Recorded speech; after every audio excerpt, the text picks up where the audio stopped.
Hola chicos, qué gusto que nos volvamos a reunir para poder aprender más de la palabra del Señor.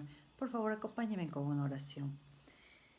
Amado Dios, Padre Todopoderoso, Creador de todo lo que existe, te damos muchísimas gracias porque podemos en este día reunirnos para aprender de ti, para conversar de las cosas que son importantes para nuestra vida, Señor. Es aprender tu palabra, que eso quede grabado en nuestros corazones. Te rogamos que tú seas a través de tu espíritu permitiéndonos de entender, discernir y grabar todo esto para que podamos vivir conforme a lo que a ti te agrada. Por favor, quédate con nosotros, te lo rogamos en el nombre de Cristo Jesús. Amén. Bueno chicos, hoy día vamos a ver un tema más con respecto a lo que estamos viendo de Jesús. Ahora vamos a ver Jesús como el que confronta situaciones. ¿Qué quiere decir confrontar? No sé si ustedes han escuchado esa palabra y tienen idea qué quiere decir confrontar. No quiere decir pelear. Confrontar, según la Real Academia de la Lengua Española, quiere decir carear a dos personas, es decir, poner a una persona frente a la otra, cotejar dos cosas especialmente escritos, es decir, comparar qué dice una cosa con otra, eso es confrontar. Dicho de una persona o de una cosa, estar o ponerse frente a otra, es decir, poner una cosa frente a otra para mirar las diferencias o simplemente comparar. Entonces, en base a eso, nosotros ahora vamos a estudiar a Jesús, como les habíamos comentado. Jesús cuando vino acá, vino como hombre y él tuvo que enfrentar los mismos conflictos que nosotros enfrentamos, y él también tuvo que pasar por confrontaciones, es decir, tuvo que él resolver los conflictos, y nos enseña cómo nosotros tenemos que actuar para la resolución de conflictos. Y vamos a ver un modelo de resolución de conflictos que ustedes mismos pueden usar cuando se encuentren en una situación de conflicto. También quiero que noten la forma en que Jesús manejó los conflictos y la confrontación. Y para esto vamos a ver tres escenarios, por decir así, por los que tuvo que pasar Jesús y cómo resolvió esto. El uno lo vamos a leer en Lucas 4 del 28 al 30.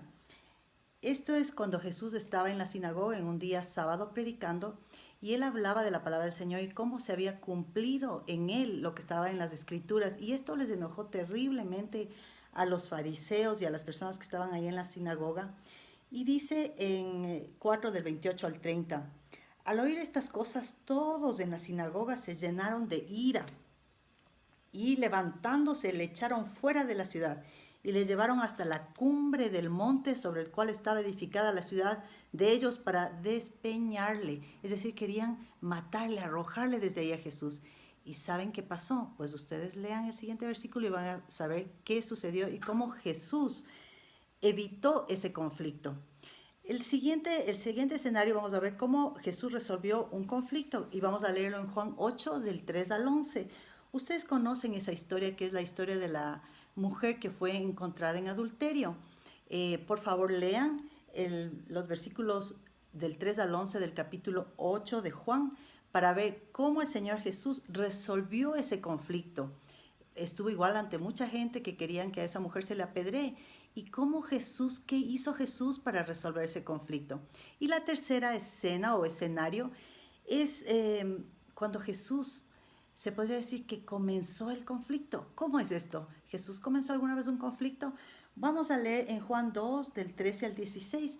¿Qué pasó? Jesús entraba a Jerusalén cerca de la fiesta de la Pascua, y él encontró que afuera del templo estaban los mercaderes vendiendo animales, había cambistas, es decir, las personas que cambian el dinero, porque venían gente de diferentes ciudades y tenían que cambiar su dinero para tener dinero ahí y poder hacer sus ofrendas y los sacrificios necesarios para la celebración de la Pascua. ¿Y qué sucedió?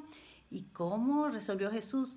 Y la respuesta la van a encontrar en el versículo 17. Así que les invito, chicos, a que lean la palabra del Señor. Entonces tenemos que leer Lucas 4 del 28 al 30. Vamos a leer Juan 2 del 13 al 16 y Juan 8 del 3 al 11.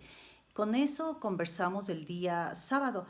Yo les voy a mandar una fotito para que los papis les puedan imprimir o ustedes puedan revisar de cómo se dan los conflictos, y vamos a analizar cómo nosotros podemos resolver esos conflictos. dice las 6 etapas de un conflicto y vamos a leer de una en una las etapas y nosotros vamos a aprender cuando estamos en la etapa de inicio del conflicto, cómo ir solucionando y encontrar la paz y la solución a cualquier confrontación o conflicto que tengamos, así como lo hizo Jesús. Gracias chicos por estar el día de hoy en esta clase, pues nos vemos el día sábado y conversamos y aprenderemos cómo se resuelven los conflictos. Que el Señor les bendiga, que tengan una linda semana. Bendiciones.